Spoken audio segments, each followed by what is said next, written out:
On est live.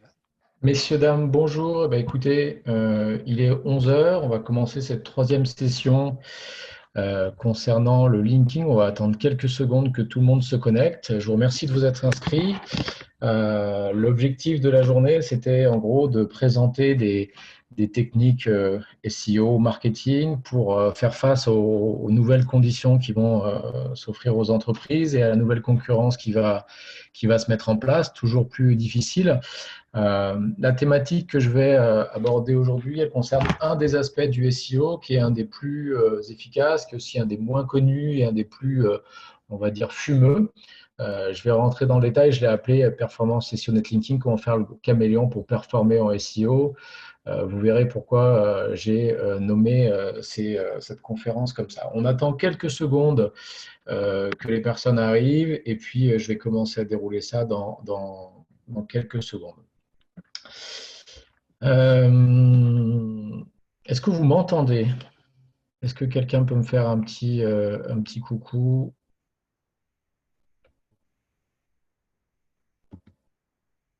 On m'entend et on me voit. Ok, super. Bon, ben, tout va bien. Donc, la modération sera assurée par Alban Renard, donc, qui est ici au milieu de la conférence aussi, qui a fait la première conférence ce matin. Si vous avez des questions, je les regarderai à la fin, j'essaierai d'y répondre, mais Alban pourra y répondre, on va dire, par le chat directement, s'il y a des choses particulières, il pourra vous renvoyer vers des ressources ou faire des morceaux de réponse, soit parce que ce n'est pas dans mon propos, soit parce que c'est un petit peu éloigné du sujet.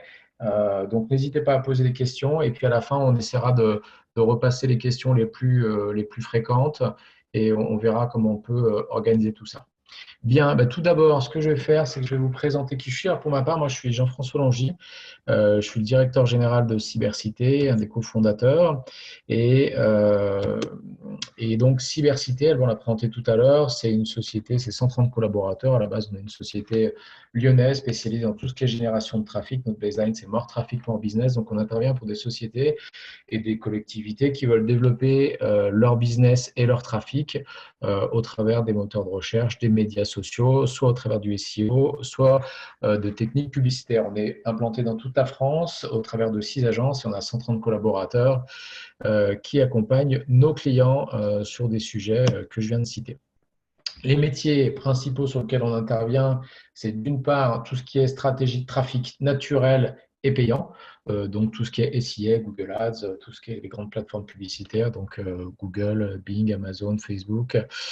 D'autre part, la stratégie SEO, donc tout ce qui touche le SEO fait partie de nos métiers, donc de la stratégie à la technique, au contenu et au linking dont on va parler aujourd'hui, et ensuite tout ce qui va être analytics, conversion, sur tout ce qui est plan de marquage, mesure de la performance, reporting, voilà tout ce qu'on fait, voilà tout ce qu'on fait au quotidien. Les clients pour lesquels on intervient sont aussi bien des PME, alors elles ne sont pas forcément très présentes ici dans ces slides, mais aussi bien des PME que des grands comptes qu'on accompagne soit pour lancer leur business, quand c'est des startups ou des petits business, soit pour des croissances importantes. Alors, des clients comme Air France, alors c'est pas la saison de l'avion, mais ça n'empêche que ça reste nos clients. Donc, beaucoup de clients e-commerçants, beaucoup de clients dans le domaine du tourisme, des business avec des fortes saisonnalités. Souvent, on en parlera tout à l'heure de la saisonnalité, parce que dans le linking, ce sont des sujets qui sont importants. Et on a à peu près 75% de notre activité qui est en B2C et 25% de notre activité qui est en B2B pour des entreprises qui travaillent avec des entreprises. Je vous inviterai au début, maintenant et à la fin à retrouver tous nos livres blancs sur notre site internet et notamment un particulier qui est le suivant, qui est celui sur le linking. On a 2 livres blancs sur le linking. Alors le premier qu'on a écrit, alors avec le fond ça ne fonctionne pas bien, le premier qu'on a écrit c'était en 2012, c'était sur les techniques de netlinking, donc pour dire que c'est quelque chose qu'on pratique depuis fort longtemps. Et je vous invite à charger le nouveau qui est le linking en 2020 et notre magazine More Traffic, More Business présente aussi des informations par rapport au linking actuel. Est-ce que vous m'entendez? On me dit que je suis figé.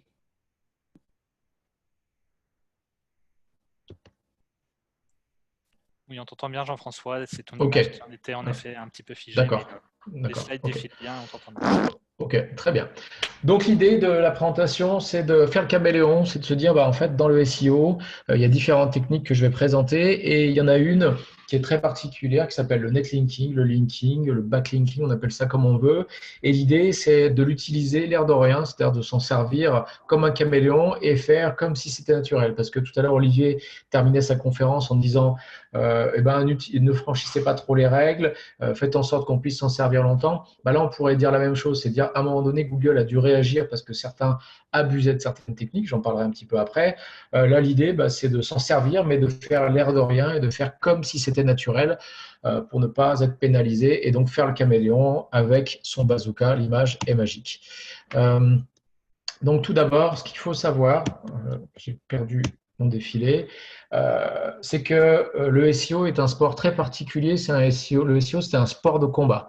C'est un sport de combat contre ses concurrents, c'est-à-dire qu'on cherche toujours à avoir la première position, c'est-à-dire que la première position est plus génératrice que la deuxième, que la troisième. C'est quelque chose de simple. Si vous prenez une position, c'est qu'un de vos concurrents l'a perdu. Et ce que vous prenez à l'un ou ce que vous prenez quelqu'un, sont des jeux à somme nulle. C'est-à-dire que ce que vous gagnez, quelqu'un d'autre le perd. Donc, on a intérêt toujours à gagner. Sinon, c'est qu'on est en train de perdre. On se bat d'une part contre ses concurrents et d'autre part, parfois, un petit peu contre Google qui nous impose des règles qui sont justes ou pas justes. Je vais en parler un petit peu tout à l'heure. Mais ça n'empêche que ça reste quelque chose de très compétitif et de très testoronné souvent parce qu'on veut être premier, le plus grand, le plus gros, seul contre tous. Alors, ce qu'il faut savoir, c'est que le SEO aussi n'est pas un concours de beauté ni d'éthique.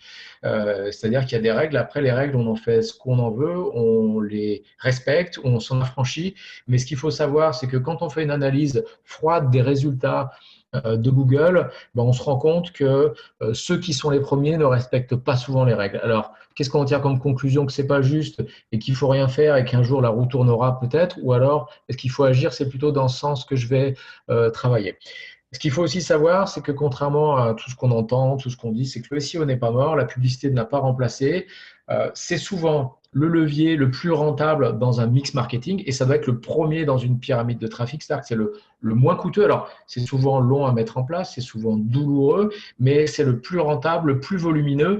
Il reste souvent juste mal pratiqué ou sous-investi parce qu'on pense que la publicité, c'est plus simple. Il suffit de mettre des sous dans la machine, de brancher la carte bleue et comme ça, on a le trafic. Si on raisonne économiquement, ça reste le levier le plus rentable et le plus efficace. Et ce qu'il faut retenir, c'est que quand vous n'en faites pas, c'est profitable pour vos concurrents. Donc, si vous êtes ici, c'est pour en faire, en tout cas, c'est pour vous préparer à en faire ou en faire plus. Mais sachez que tout ce que vous prendrez se fera au profit de votre société et au détriment de vos concurrents. Dans un mix qui est celui du SEO, ce qu'il faut savoir, c'est qu'on dit que le contenu est roi, content is king, donc c'est-à-dire que toute stratégie de référencement doit être basée sur une stratégie de contenu. Si vous n'avez rien à dire, rien à écrire, il est peu probable qu'un jour vous soyez présent correctement dans Google. C'est quelque chose de fondamental. Et si mon propos va être très fortement focalisé sur le linking, ce qu'il faut savoir, c'est que le linking ne peut fonctionner que en dernier lieu, c'est-à-dire il arrive après des éléments très techniques, après une stratégie de contenu poussée, et là, il peut faire son effet puissant. Ce qu'il faut savoir, c'est comprendre ce que c'est que le linking, ce que c'est qu'un lien. La base du web, ce sont des pages qui sont liées les unes entre les autres. Au tout début, pour ceux qui ont connu ça, c'était des pages noires et bleues avec des liens bleus qu'on cliquait dessus. Il y avait un contenu et pour passer d'un contenu à un autre, c'est toujours le cas, il fallait cliquer sur un lien HTML. Le lien HTML, le lien, c'est l'essence même du web et c'est le fondement de tout contenu que l'on va retrouver aujourd'hui sur le web. Il n'y a pas de possibilité de faire sans. Et quand Google, on dit, va faire la chasse aux liens, va faire des choses, le web n'est constitué que de liens. Donc, il peut les trier en partie, il peut détecter certaines choses, mais ça n'empêche qu'il ne peut pas tout chasser parce que d'une part, son algorithme est basé là-dessus et d'autre part, c'est l'essence même du web que de lier des pages les unes entre les autres. Alors, j'ai fait un petit post LinkedIn qui montrait des petits saucissons qui se tenaient la main. En fait, ce sont des pages et ce sont des liens les uns entre les autres. C'est que c'est le fondement du web. Et un lien, c'est quelque chose de bête, c'est un texte ou une image sur lequel on clique qui va nous ramener vers un autre texte ou vers une autre image. C'est l'essence même du web. Alors, ce que Google dit par rapport à ça, Google ne cache pas le fait que…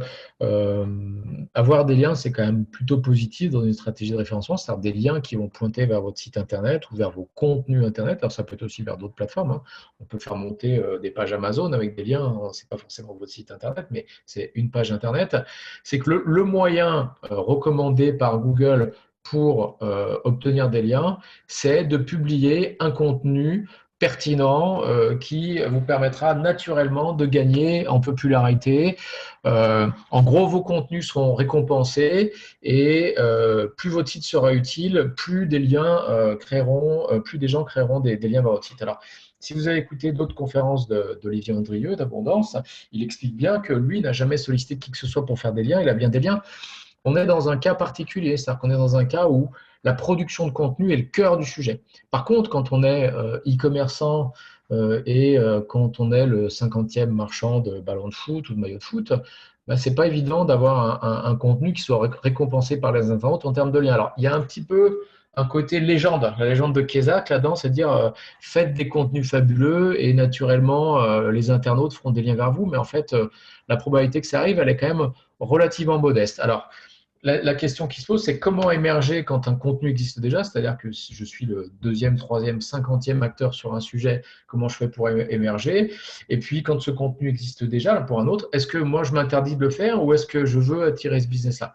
Donc, il y a quand même quelque chose déjà de compliqué dans ce que nous dit Google et dans la légende de Google, c'est-à-dire ayez des contenus fabuleux, vous aurez des liens, ça va se faire tout seul. Et par ailleurs, Google rajoute, alors toutes ces informations-là, je ne les invente pas, hein, c'est ce qu'on va retrouver dans les guidelines Webmaster, qu'on retrouve aujourd'hui dans la partie conseil Webmaster de la Search Console, c'est que Google nous dit, par contre, tous les systèmes de liens qui ont vocation à manipuler ce qu'on appelle le PageRank, ce qui est le système de classement des pages de Google, et qui a vocation à améliorer le référencement de votre site, ça, c'est surtout pas, et ça peut avoir un effet négatif. Et Google de lister. Alors, je vois que j'ai des petites questions, peut-être qu'on ne m'entend pas. Voilà. Et Google de lister ce qu'il faut faire ou ce qu'il ne faut pas faire. Donc, en gros, il ne faut pas acheter des liens pour influencer son classement. Il ne faut pas faire d'échange de liens. Il ne faut pas faire des campagnes de marketing pour que les gens viennent ou vous alliez bloguer sur leur propre site. Tous les liens automatiques. Donc, en gros, tout ce qui est considéré comme de la production de liens artificiels, ça, c'est interdit. Alors, ce qui est intéressant, c'est que vous avez une liste complète de ce qu'il ne faut pas faire. Et si Google vous dit de ne pas le faire, c'est que ça a forcément un impact. En tout cas, c'est une interprétation qu'on peut avoir. Il y a des choses qui sont bonnes, d'autres qui sont moins bonnes. Mais en l'occurrence, Google liste toutes ces choses-là qui pourraient être désavantageuses pour vous.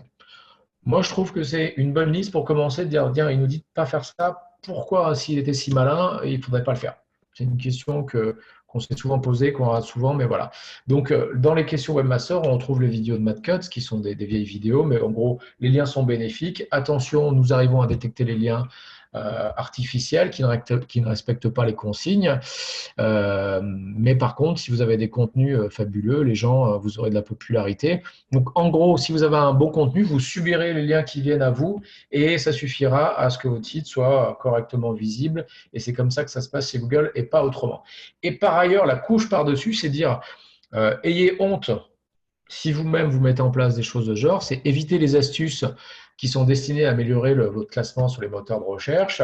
Posez-vous la question suivante, est-ce que ça vous dérangerait d'expliquer aux propriétaires d'un site web concurrent ou un employé de Google quelles sont les solutions que je vais adopter? Donc, vous pouvez vous fouetter, vous pouvez vous rouler par terre.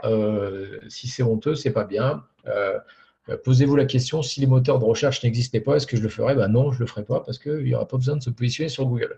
Donc, il y a quand même beaucoup d'hypocrisie dans tous ces systèmes-là, plus une vision un peu exotique de la façon dont les gens raisonnent. Ce qu'il faut savoir, c'est que ce système de lien est le fondement du classement des pages Google depuis toujours. En permanence, Google a mis à jour ses algorithmes. Il y a encore une mise à jour qui a été annoncée il y a quelques heures. On a des choses qui ont chamboulé vraiment les résultats, d'autres qui sont très homéopathiques, c'est très variable. La mise à jour, le changement d'algorithme majeur qui a concerné les systèmes de liens est arrivé au printemps 2012. On a appelé ça Google Penguin.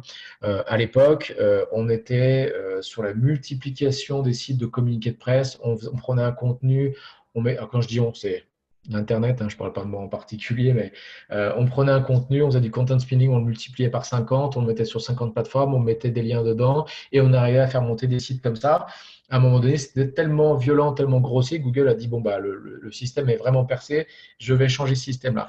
Google a consacré l'évidence et l'efficacité des liens par ce changement d'algorithme en disant la fête est finie, mais par contre, ceux qui font des bons liens continueront à être bien classés. Et aujourd'hui, ça fait 8 ans que cet algorithme ou ce système a changé. Et en l'occurrence, le système, le linking reste toujours aussi efficace et ça reste même pour moi la consécration du fait que les liens sont efficaces. Par contre, ce que je vais expliquer, mon histoire de caméléon, c'est que pas tous les liens. Les sites de communiqués de presse, comme ça se faisait avant 2012, certains annuaires, certaines choses comme ça, c'est des choses qui sont à proscrire ou qui ne servent à rien. On va dire, si elles ne présentent pas de risque, elles ne présentent pas d'intérêt. Donc, ce n'est pas forcément utile de travailler là-dedans. Ce qu'il faut retenir, les enseignements qu'il faut, comment aborder le netlinking en 2012, non, en 2020, c'est que Google ne sait pas se passer des liens pour classer les sites, c'est la base de son système. Les internautes ne sont pas des webmasters, donc même si votre contenu est fabuleux, la probabilité qu'il y ait des liens en masse qui pointent vers vous, c'est quand même assez rare. Surtout, ce que je veux dire, si vous vendez des maillots de football, des t-shirts ou des téléphones, c'est assez compliqué. Ça peut fonctionner si vous êtes sur une logique éditoriale d'expertise très particulière. Je vous en citerai une autre tout à l'heure. Ça peut fonctionner, mais dans la plupart des cas, ça ne fonctionne pas.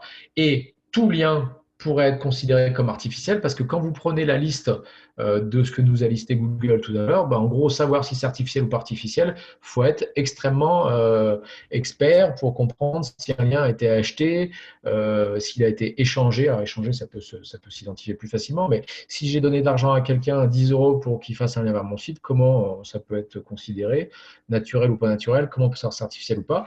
Google Penguin n'est pas la fin des liens, au contraire, et il y a un chemin naturel à prendre et qu'il faut exploiter pour vraiment performer en SEO. Quand je dis vraiment performer, c'est de dire de ne pas être bon, mais d'être très bon sur certains mots-clés qui sont les mots-clés les plus importants. Le linking, c'est la cerise sur le gâteau du SEO, c'est ce qui va faire ce qui va nous faire passer de 3 à 1, ce qui va nous faire passer de 10 à 4. En gros, c'est la surcouche qui va nous permettre d'être excellent. Alors, quand je dis la surcouche, ça vient après quelque chose qui est ce qu'on a vu un petit peu avec Olivier Andrieux avant, ce qu'on a vu avec Alban Renard sur la partie SEO, c'est de dire il y a des fondamentaux, il y a un mix du SEO sur lequel je vais aller très vite, c'est de dire il y a une couche, ce qu'on appelle le SEO on page, qui est en gros toute la conformité technique et toute la structuration technique pour bien parler à Google, parce qu'au final, c'est bien ce qui nous intéresse. Une stratégie de contenu qui soit très bonne, qui soit au moins aussi bonne que celle de nos concurrents, ou qui soit 10 fois meilleure, si c'est possible, mais on verra tout à l'heure que c'est rarement le cas. En gros, qui est basé sur les intentions des internautes ou ce qu'ils peuvent rechercher. Et ensuite, ce SEO on-page et ce contenu vont nous permettre d'avoir déjà un bon indice de visibilité, une bonne présence, mais c'est donc ces fabuleux contenus qui vont faire en sorte que les gens vont faire des liens vers vous, ou alors que vous allez forcer le dessin en faisant vous-même. Mais le SEO va nous permettre, le SEO off-page, donc le linking, va nous permettre de passer à l'étape au-dessus. Dans les éléments techniques, structurants, qui sont un gage de réussite pour netlinking, c'est d'avoir ces 3 éléments là que je suis en train de passer en slide. C'est en gros une technique qui soit irréprochable, temps de chargement, duplication de contenu, des sites qui soient adaptés au mobile, tout ce qui soit contenu unique, indexation maîtrisée, pas d'erreur serveur. Ça, c'est l'hygiène de base. C'est-à-dire que n'allez pas faire du linking ou comprendre ce que je suis en train de dire en disant bon, j'ai des problèmes techniques, je vais passer au linking. Non, c'est-à-dire que pour que le linking fonctionne, il faut déjà que vous ayez quelque chose qui soit positif. C'est-à-dire qu'on ne part pas de nulle part en faisant des liens. Une architecture qui soit claire, qui permette d'amener le crawl des Google aux endroits où vous voulez aller, que tout ça soit très propre et que votre contenu soit de qualité, que ce soit des contenus uniques, longs, qui soient balisés avec les bonnes données, les bonnes micro-données comme on l'a vu avant, qu'il y ait des bonnes illustrations. C'est des choses qui sont fondamentales, mais c'est quelque chose qui est la base. Sans ça, ça ne sert à rien.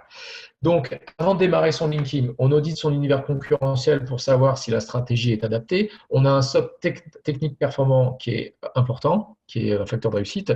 On a une richesse éditoriale, content tisking, qui est importante, quel que soit le sujet, même si on vend des maillots de foot. Et ensuite, le linking va s'intégrer là-dedans. Il couronne ces éléments-là. Ce qu'il faut savoir aussi, c'est que le match concurrentiel est sans pitié, que personne ne vous a attendu. Comme je disais que c'est un jeu à somme nulle, en gros, les autres ont déjà joué, ils sont déjà en train de faire le truc. Tout à l'heure, dans la conférence d'Alban, il y a eu un questionnaire et on dit comment vous faites pour avoir des liens. Les gens se sont dit je fais du bon contenu et j'attends. La majorité des gens étaient là-dedans. C'est une erreur. C'est-à-dire que les autres et vos compétiteurs ne sont pas en train d'attendre, ils sont en train de jouer et de faire des choses. Et la particularité, c'est de votre socle technique, s'il est bon, il est pas meilleur que celui de vos compétiteurs, puisque il y a un nivellement technique par le haut qui fait que globalement aujourd'hui des sites vraiment pourris, inindexables, il n'y en a plus beaucoup. Il y en a toujours des pas très bons, il y a des refontes qui se passent mal par chance pour vous, mais en l'occurrence c'est difficile. Et votre contenu, contrairement à ce qu'on pourrait espérer, il n'est pas 10 fois meilleur que celui de vos concurrents, il est 10 fois similaire. C'est-à-dire que c'est tout le temps le même, c'est toujours les mêmes choses et c'est assez difficile de faire la différence. Par contre, ce qu'il faut avoir en tête, c'est que le netlinking a aussi souvent été sous-investi par vos concurrents. Donc, on va s'en servir pour amplifier les résultats et on va s'en servir pour saisir des opportunités. Ce que je vais faire avant de rentrer dans un aspect méthodologique et en gros de dire comment on fait et ce à quoi il faut penser quand on part, c'est que je vais vous montrer des résultats tout de suite. J'ai pris 4 exemples de sites e-commerce pour vous montrer concrètement d'où on part et où est-ce que ça va. On a l'exemple d'un site e-commerce qui vend des produits de loisirs. C'est en l'occurrence ma passion. On a un mot-clé qui a un volume de recherche autour de 20 000 et le client ne comprend pas pourquoi ce mot-clé qui est en gros, après le mot-clé très générique, le mot-clé qui serait le plus efficace pour son site et qui correspond le plus à ses produits, pourquoi il est absent des résultats alors qu'il a un contenu. Alors qu'on ne peut pas faire de modifications techniques sur son site pour des raisons diverses et variées, et que le contenu, il a un contenu qui est assez important. Le 1er mars, on dit on va commencer une action de linking, donc c'est-à-dire qu'on va trouver des liens qui sont en congruence avec ton contenu et on va essayer de les faire pointer vers cette page-là. On commence le 1er mars alors qu'on n'est pas dans les 30 premiers de résultats de Google sur le mot-clé particulier. Au 10 avril, on est dans le top 10, on rentre 6e, on le voit ici sur le Data Garden. Et le 28 avril, c'est-à-dire la semaine dernière, on est premier sur un mot-clé sur lequel le client n'avait jamais été présent. La question qui se pose, et que tout le monde se pose quand on présente ce type de choses, c'est de dire, mais le mot-clé qui est un mot-clé très important pour un client, c'est quelque chose qui va rapporter, on a calculé l'année, c'est un site e-commerce, à peu près 150 000 € de revenus sur cette page et sur ce produit. C'est des produits qui valent à peu près 100 balles. Combien de liens il faut faire? Et à la fin, j'en parlerai, combien ça coûte, combien de liens il faut faire? Et pour atteindre la première position sur ce site internet, il a fallu 5 liens seulement qui partent de 3 sites seulement. Donc tout à l'heure, quand on parlera du prix des liens et de ce que ça coûte, vous verrez que gagner 100 ou 150 000 € de revenus SEO en mettant en place 5 liens, c'est quelque chose dont il ne faut pas se priver et c'est quelque chose sur lequel il faut agir. C'est-à-dire que ce n'est pas en attendant, parce que le contenu, il l'avait bien, mais il manquait bien les liens. Ce n'est pas en attendant qu'on a des résultats. Alors, j'espère que vous apprécierez mon petit chat. Dans le domaine de l'alimentation animale, les chats ne mangent pas des bananes évidemment, on a un site e-commerce qui vend des produits alimentaires sur des mots-clés entre quelques milliers, quelques dizaines de milliers de positions. On est dans des univers qui sont très très concurrentiels avec des très gros acteurs, avec une cinquantaine de liens. On arrive, cinquantaine de liens sur 3 mots-clés. On arrive d'une position fin de 3e page à une position 3 ou 2 selon les mots-clés, avec finalement une quinzaine de liens par page de destination. Et ce sont des choses qui sont provisoires parce qu'on a des résultats qui fluctuent. Alors, on peut passer de 2 à 3, de 2 à 1. C'est des choses qui ne sont pas, vous connaissez comment fluctuent les résultats, mais c'est quelque chose d'extrêmement fort sur des mots-clés très compétitifs. Sur un mot-clé plus costaud en termes de puériculture, sur un mot-clé, c'est des clics qui valent facilement 70 ou 80 centimes en Google Ads et des paniers qui sont autour de 200 €. Donc, on est sur des beaux produits. On part de la position 6, donc on part toujours d'une position existante. Là, tout à l'heure, je présentais des mots sur lesquels on était absent. Là, on est sur des mots-clés sur lesquels on est déjà présent, des positions qui sont moyennes, 6, on va dire que c'est moyen dans la première page, mais ça reste un résultat qui est tout à fait honorable. Après, ça dépend ce qu'il y a devant. Hein. S'il y a des questions, s'il y a du shopping, s'il y a du Google Ads, on évite de dépasser.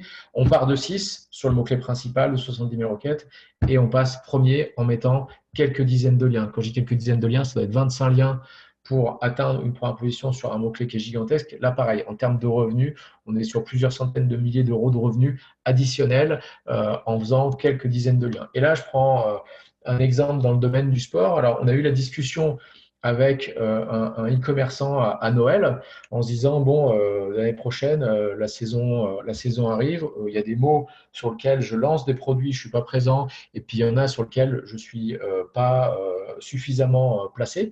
Donc là, on est sur des mots-clés en termes d'audience qui sont extrêmement volumineux, on est sur du 130 000, sur du 70 000.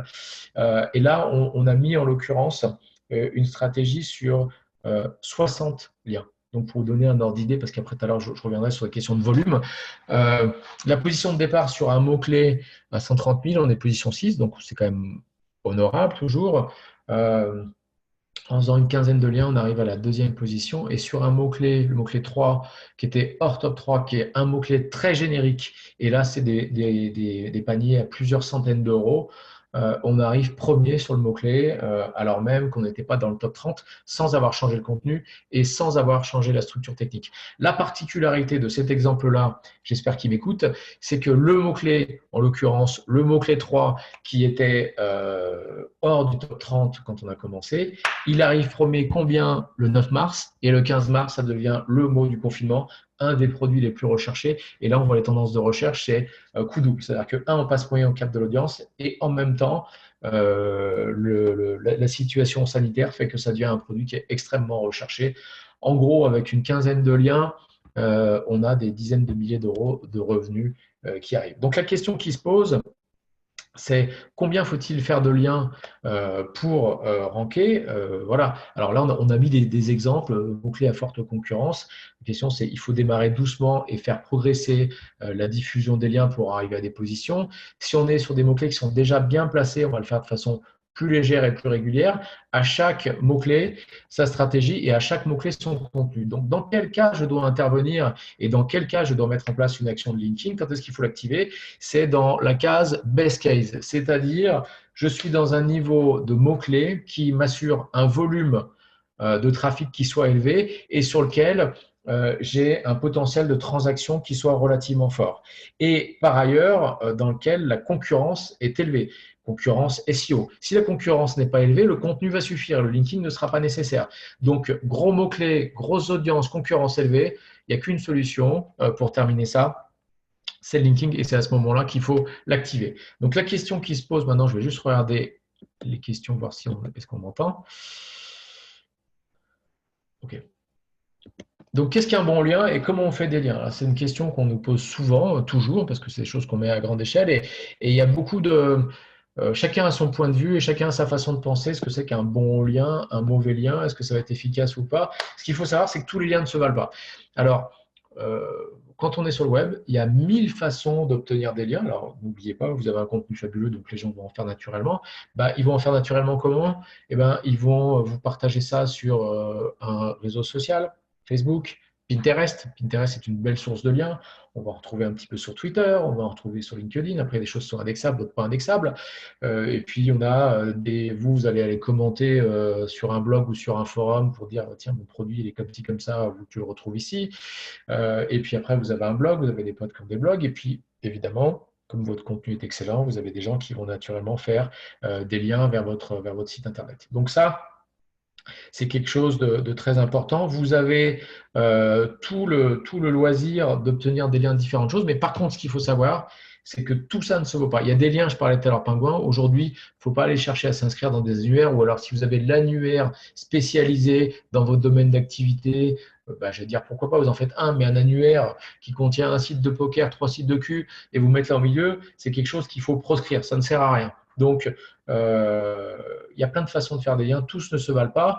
Et après, la question qui se pose, parce qu'on a souvent aussi cette confusion, c'est de dire, est-ce que si on doit payer pour avoir des liens, alors attention, on ne paye pas pour avoir des liens, mais si à l'extrémité, je devais payer, est-ce que ça coûte 10 balles? Est-ce que ça coûte 100 balles? Est-ce que ça coûte 1000 balles? Il y a souvent une confusion chez nos clients et chez les qui on parle sur la question de linking entre les relations presse online et le linking. Ce qu'il faut savoir, c'est que les liens qu'on va chercher à obtenir pour déplacer un résultat Google de la 6e à la première position, ce n'est pas en faisant des relations presse online, d'aller chercher des influenceurs qu'on va les avoir. On va aller démarcher des gens, on va dire tiens, je trouve que ton contenu est génial, tu ne pourrais pas parler de mon produit parce qu'il est fabuleux. Si ça fonctionne, grande chance. Souvent, c'est moyenne en finance. Et d'autre part, souvent, les influenceurs, influenceuses, qu'on est beaucoup dans le domaine de la mode ou de la conso, elles ont des audiences, mais par contre, le lien, il va mal être fait, il ne va pas être fait comme on a envie. Ils vont dire, non, je vais te mettre un nofollow, alors est-ce que ça vaut le coup de se mettre là-dedans?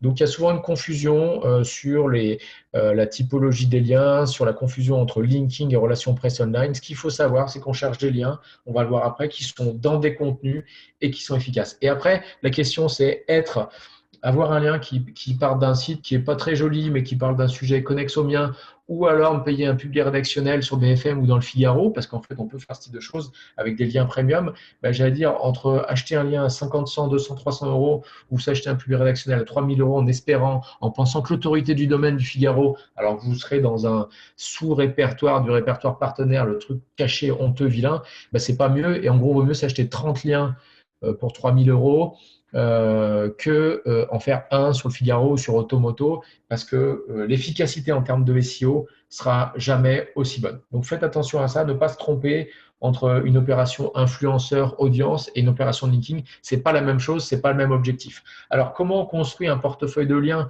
et comment on va avoir une logique équilibrée? Il y a X critères qu'on va analyser pour voir quelle est la qualité d'un lien, qu'est-ce qu'il faut avoir? On a tous ces critères-là, nous, qu'on regarde régulièrement, et puis il y en a sur lesquels on fait très attention et d'autres sur lesquels on fait moins attention. D'une part, c'est des liens en nofollow, do follow. Alors, Olivier hier publié l'étude de Href qui montrait qu'il y avait en moyenne 10% des liens qui étaient en nofollow. J'allais dire, est-ce que c'est utile de choisir ça? Est-ce qu'il faut une structure équilibrée? Je veux dire, naturellement, 90% de vos liens doivent être en follow et point barre. Avec un ratio entre le nombre de backlinks qui partent d'un site et le nombre de domaines référents qui doit être assez équilibré. C'est-à-dire que si vous avez un site qui vous fait 10 000 liens à partir de 10 000 pages, l'utilité elle est relativement moyenne. Il vaut mieux avoir un lien par page et par site. Avoir un ratio de 1 pour 1, c'est vraiment le top. Mais j'allais dire, si vous avez un site qui vous en fait plein, c'est aussi intéressant. Moi, les critères qui m'intéressent le plus et qui sont pour nous les vrais critères, c'est un lien qui soit contextualisé. C'est-à-dire que le sujet de l'article qui renvoie vers votre site soit, on va dire, en relation assez directe avec votre contenu. C'est-à-dire que vous parlez de rachat de crédit, par exemple, et c'est un site qui parle de finances personnelles, ou alors de surendettement, ou alors de comment gagner plus. Alors, peu importe la thématique, ça c'est important. Et ensuite que les liens soient variés, c'est-à-dire qu'ils vont partir de réseaux sociaux, d'articles. Et ce qu'il faut savoir, c'est que pour paraître naturel, votre lien va être dans un contenu qui parle de votre sujet. Et aussi ce contenu, s'il est lui-même naturel, celui d'où votre lien part, il va être partagé aussi sur les réseaux sociaux, il va lui-même obtenir des liens. Donc tout ça en fait est un effet global. Et après, l'autorité du domaine, par exemple, on en parle, donc on a des outils, je vais présenter après, qui sont des Majestic, des SEMrush, qui vont donner des autorités de domaine. Ça, c'est secondaire à mon avis, c'est-à-dire que vous ne pouvez pas travailler que sur des sites qui n'existent pas et qui viennent de nulle part, qui viennent d'être créés, parce que ça n'aura aucun impact sur le site. Mais après, dire on va travailler à partir de tels critères de citation, de trust flow, de machin, a priori, dans la nature, et on en parlera après, vous ne choisissez pas les liens qui viennent vers vous et ils vous font ranker. Donc, en fait, là, dire je ne vais bosser que sur les sites qui ont telle influence, c'est, à mon avis, une erreur. Par contre, autre point important, c'est qu'il faut que les liens durent dans le temps. C'est-à-dire qu'un lien qui va apparaître et qui va disparaître aura peu d'intérêt. Et il faut qu'il y ait une régularité. C'est-à-dire quand vous avez commencé à mettre des pièces dans la machine, c'est quelque chose qu'il va falloir entretenir. Et par ailleurs, vos concurrents, voyant leur position diminuer, vont aussi jouer là-dessus. Donc, une fois qu'on est rentré dans cette démarche, c'est quelque chose qui va durer dans le temps et qui va continuer doit être entretenu. Donc, la boîte à outils qui ne contient que des outils et pas grand-chose d'autre, c'est de dire il y a des outils comme Href, comme Majestic, ou alors des Moz, des SEMrush, ou la Search Console qui vont vous donner les liens ce qu'il faut savoir, c'est que l'analyse du profil des liens est intéressante quand on démarre sur un site pour dire on va faire du linking, c'est-à-dire on ne va pas mettre les mêmes liens en fonction du profil qu'on a. En fonction de l'existant, on va pouvoir faire des choses qui sont plus ou moins agressives, plus ou moins volumineuses. Votre site débute, il n'a aucun lien. On ne peut pas envoyer des dizaines, des cinquantaines de liens vers une page si les liens de base qu'on retrouve partout sur le web, le lien à partir de votre chaîne YouTube, le lien à partir de vos profils sociaux ne sont pas en place dans le site de votre mairie. Si vous êtes nulle part, ben, globalement, tout ce qui peut être fait derrière pourrait être suspect et peu naturel parce que le naturel n'existe pas. Donc, faites attention à ça, regardez, analysez, mais visez surtout la diversité parce que quand on est dans la nature, et qu'on obtient des vrais liens sauvages, pas des liens d'élevage, on va avoir des liens qui viennent de partout. Et on ne choisit pas leur transflow, on ne choisit pas quelle est leur origine. On a même souvent des liens qu'on subit, les liens qu'on pourrait appeler négatifs. Ceux-là, on peut les désavouer. Mais en l'occurrence, quand vous avez un contenu qui est sympa, bah, il va être partagé sur Pinterest une fois, deux fois, sur X tableaux. On va le retrouver un petit peu sur les réseaux sociaux, sur Facebook. On va le retrouver sur des blogueurs, des gens qui parlent de votre sujet.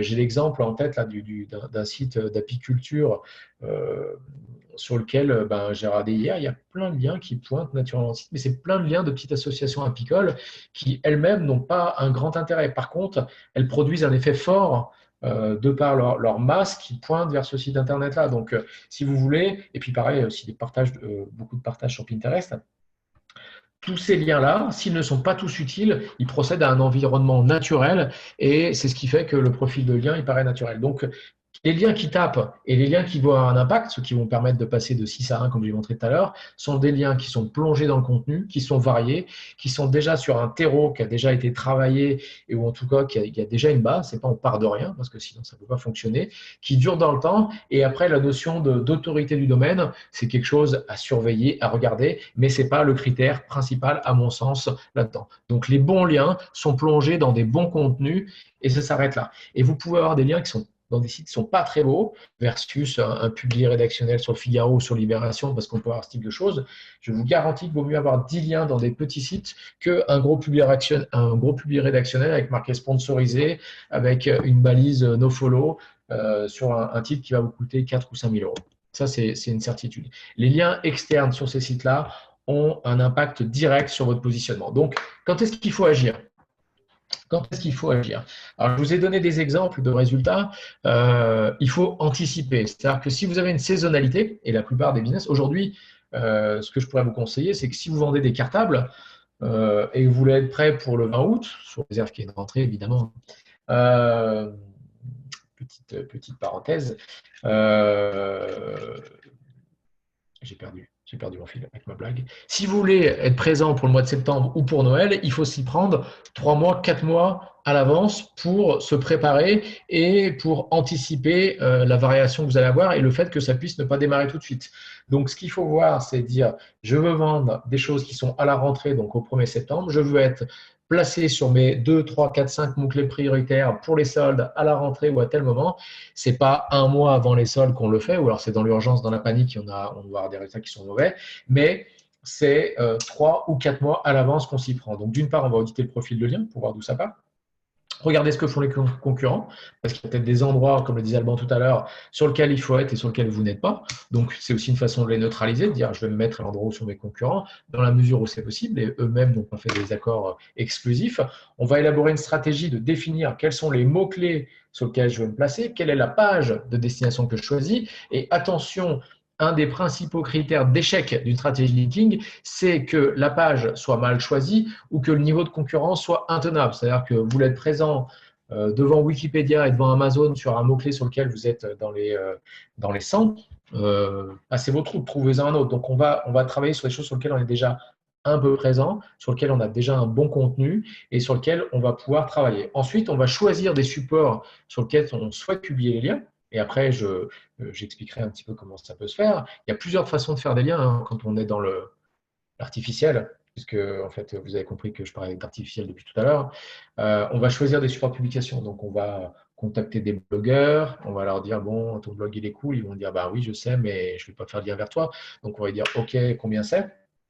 Ou alors, on va travailler avec un réseau privé, on va avoir nos propres sites, ou alors on va travailler avec du domaine expiré, c'est des choses encore une autre technique. On va faire si on fait du domaining, on peut faire ce type de choses. Il y a plein de façons de faire. Donc, on va éditer, on va chercher des partenariats, on va avoir différentes choses, on va démarcher et on va planifier. L'idée, c'est aussi qu'on puisse savoir à quel moment, ça c'est un des points importants, c'est à quel moment les liens vont paraître et est-ce qu'ils vont être efficaces par rapport à mon timing. Parce que les soldes, ça dure 3 semaines et si votre position elle monte après les soldes, autant dire que ça ne sert à rien, sachant que tous les acteurs du marché, au même moment, vont mettre à jour leur page, vont aller chercher des liens. Donc, ça va avoir un impact qui va être pour tout le monde au même moment. Donc, il faut travailler bien en amont. Et ensuite, il va aussi falloir optimiser les liens existants, c'est-à-dire dans ceux qui existent, je vais travailler à leur optimisation, essayer de changer l'encre, essayer de changer quelque chose qui va me permettre de gratter un petit peu.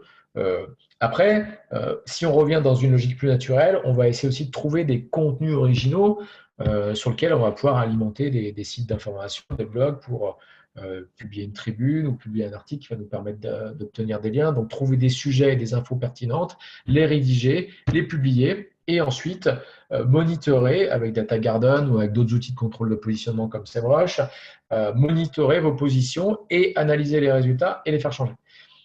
Ce qui est intéressant sur LinkedIn, c'est que si ça fonctionne, en 4 mois, notre affaire elle est réglée. C'est-à-dire que si vous avez démarré et que vous avez eu le nombre de liens prévus qu'on avait imaginé, en 3 mois, il y a des positions qui bougent.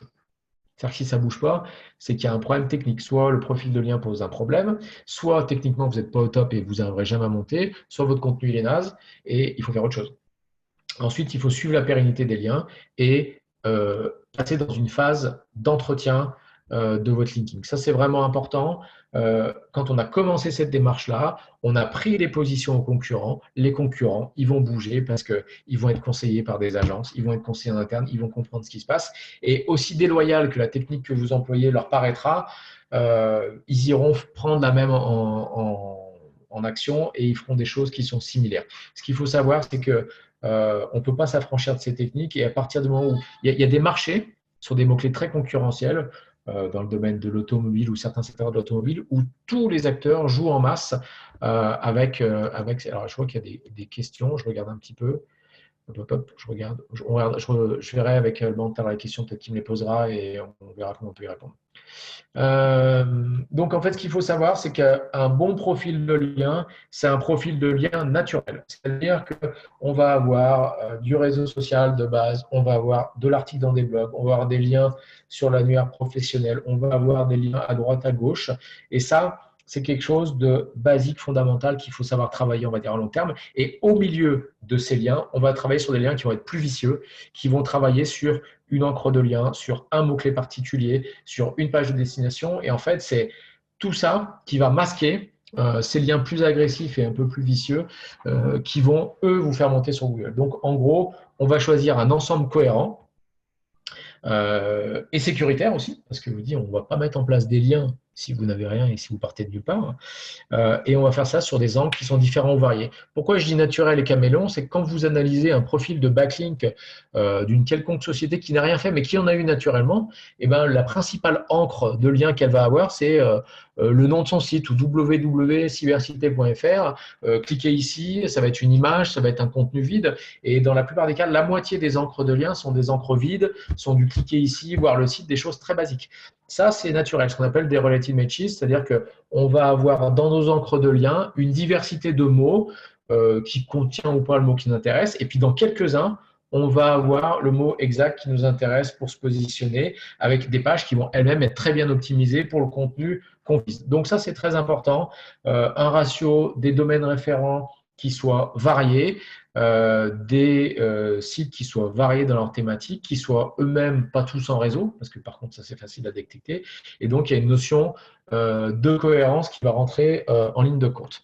Et la question qui se pose maintenant, c'est de dire combien ça coûte ce naturel qui finalement n'est pas gratuit. Notre caméléon, il veut bien se fondre dans la nature, mais qu'est-ce que ça coûte de faire des liens? Et alors, moi, je pars du principe que le propos que je vous donne là depuis le début, c'est que le linking, s'il est bien fait, ça fonctionne dans 80-90% des cas.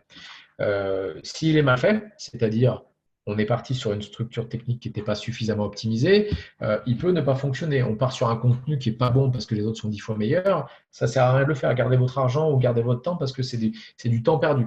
Par contre, si vous êtes déjà bien et que vous voulez monter, il va falloir passer à la vitesse supérieure. Et comment je fais pour devenir premier? Est-ce qu'il faut que je passe juste du temps, que je demande à mes potes de faire des liens? Est-ce qu'il faut que je mette 200 balles, 500 balles? Quand je dis 500 balles, c'est par lien, c'est pas au total.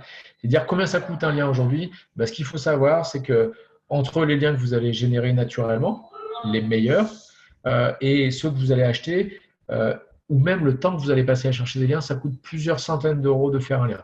Alors, une indication, c'est que si on vous propose de faire des liens qui coûtent 5, 10 euros, 15 euros, 20 euros, c'est quasiment gratuit. Attention, les plans où tout le monde peut les se mettre dedans, en général, c'est des mauvais plans. Et plus un spot va être rare et cher, plus il va être intéressant. Alors, c'est contraire à ce que j'ai dit tout à l'heure par rapport aux relations presse online sur des gros supports. Là, je parle de blog, je parle de sites, on va dire, plus classiques. Ce qu'il faut savoir, c'est que sur le marché, il y a des gens qui louent des liens, il y a des gens qui vendent des liens. Tout ça est évidemment artificiel et est interdit. On se souvient de ce que je disais depuis le début.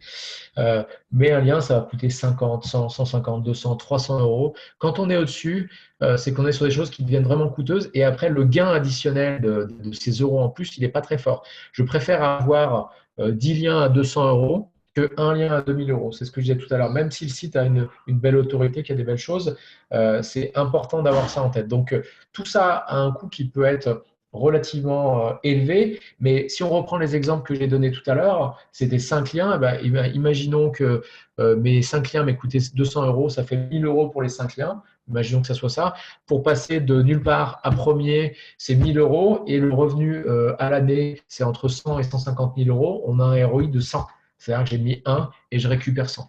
Donc, il faut retenir que tout ça a un coût et qu'il faut absolument le faire. C'est que ce que je disais au début, on ne peut pas attendre que son contenu produise des liens qui soient suffisamment efficaces pour ranker mieux parce que les autres jouent et ils investissent de l'argent.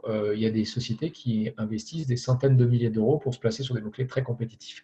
Et en général, s'ils le font et qu'ils continuent à le faire dans le temps, c'est que ce sont des choses qui sont rentables ou qui y trouvent une rentabilité. Et si on compare, quand on se met sur des mots-clés qui sont 1, 2, 3, 4 euros en Google Ads, mettons, je dis n'importe quoi, 2000 euros pour obtenir des positions, je peux vous dire un truc, c'est que sur un semestre, c'est des choses qui sont extrêmement rentables et qui sont extrêmement rentables par rapport au fait d'acquérir des clics à 4 euros. Si son taux de transformation est moyen ou médiocre, vaut mieux avoir une audience naturelle que de l'audience sponsorisée. Donc, c'est des investissements qui peuvent être volumineux. On peut commencer avec 1000, 2000, 3000, 10 000, 15 000 euros, mais par contre, sur lequel le rendement est élevé. Ce que je vous propose, parce que j'ai parlé beaucoup et je parle tout seul, là j'ai l'impression d'être toute seule, un petit peu comme si je racontais des histoires, parce que je vois personne en face de moi. Ce que je vous propose, c'est d'une part de répondre à vos questions, d'engager un petit peu la discussion. Et il y a Alban qui a commencé à répondre. Peut-être si Alban, tu veux prendre la parole et me dire s'il y a des questions particulières. Sinon, je vous invite aussi à télécharger nos livres blancs et je vais commencer à regarder les questions. Moi, j'ai répondu à toutes les questions à l'écrit. Si vous en avez sur lesquelles vous n'avez pas forcément eu l'info, n'hésitez pas à la reposer. Alors, quelle est la bonne démarche pour faire annuler des backlinks toxiques? La démarche, c'est le désaveu sur la partie Search Console, en fait. C'est déjà d'identifier ce qu'on appelle le lien toxique. Alors, la première façon, c'est de demander au type qui l'a fait de l'enlever, mais en général, quand c'est toxique et que ça vient de Corée ou de Russie, vous n'arrivez pas à le faire. Donc, vous avez des outils de désaveu qui vous permettent de faire en sorte que Google n'en tienne pas compte.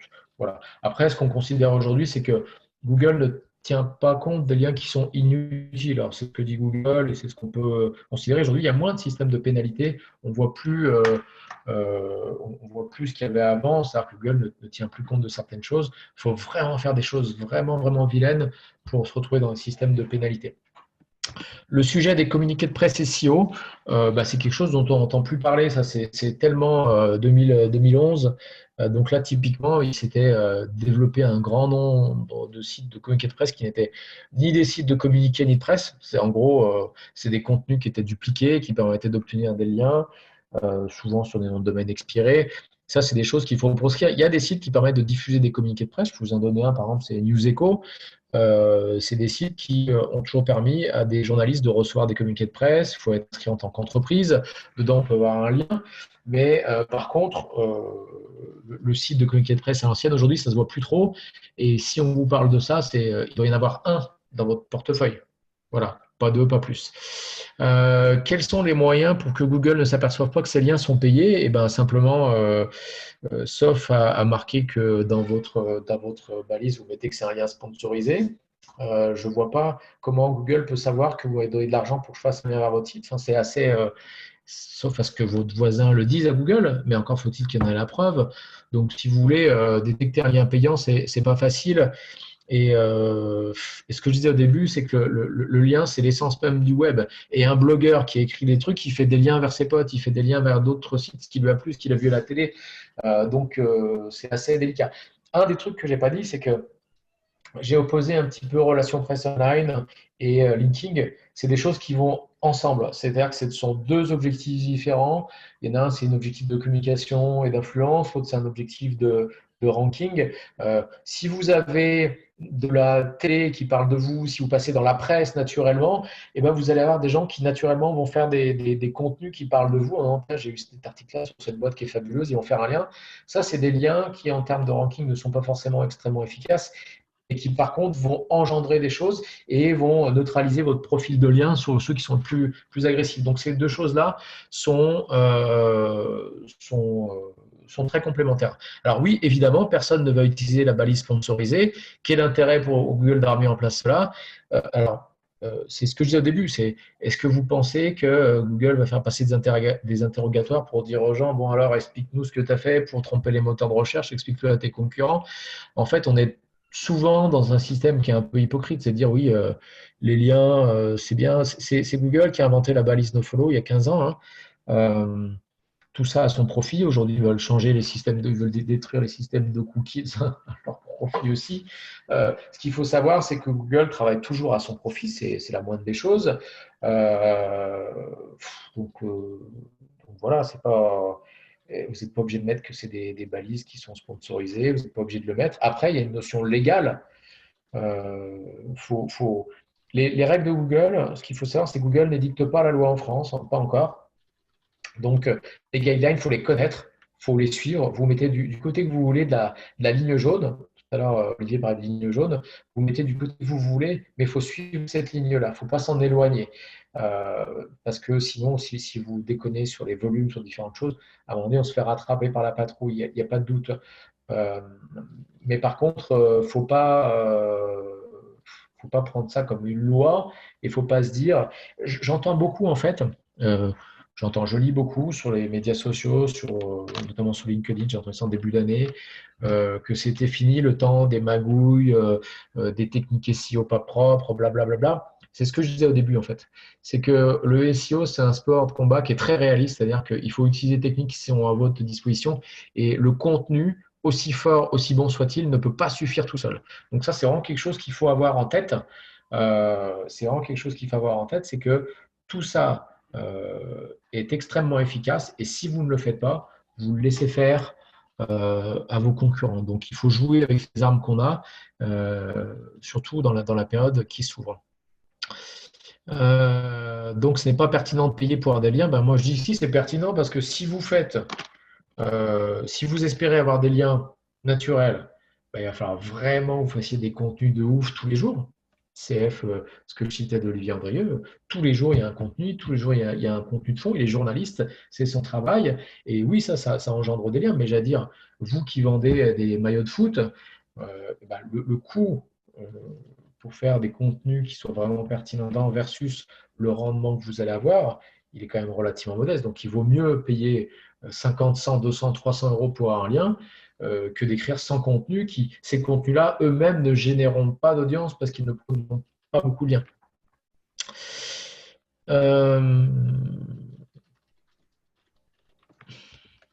J'essaie de remonter dans les questions. Moi, je dis qu'il faut payer pour voir, payer pour que ça fonctionne. Alors, utilisez-vous des plateformes ou avez-vous vos propres sites pour faire du lien? Alors, ce que je disais tout à l'heure, c'est que le profil de lien a intérêt à être le plus naturel possible ou paraître naturel. Donc, l'idée, c'est de travailler sur la diversité du web. Et nous, on travaille en tant qu'agence, c'est des prestations qu'on met en place sur LinkedIn. D'une part, sur des sites naturels avec lesquels on peut avoir des partenariats. On peut aussi avoir du réseau dans certains cas sur certaines thématiques. Une des particularités sur lesquelles on travaille, nous, vraiment, c'est de dire ce qui est important, c'est de pouvoir maîtriser la date de publication et en gros le contenu publié. C'est-à-dire que quand on a des gens, nos clients font des posts sponsorisés, le blogueur écrit ce qu'il veut, ok, il est autonome, c'est un influenceur, un journaliste. Par contre, on va demander de mettre un truc, c'est toujours compliqué. Donc, nous, on a à cœur de pouvoir disposer de nos propres emplacements et de disposer techniquement de la bonne façon de faire pour que ça ait un effet. Souvent, tout ce que les clients récupèrent autrement n'a pas beaucoup d'impact en termes SEO.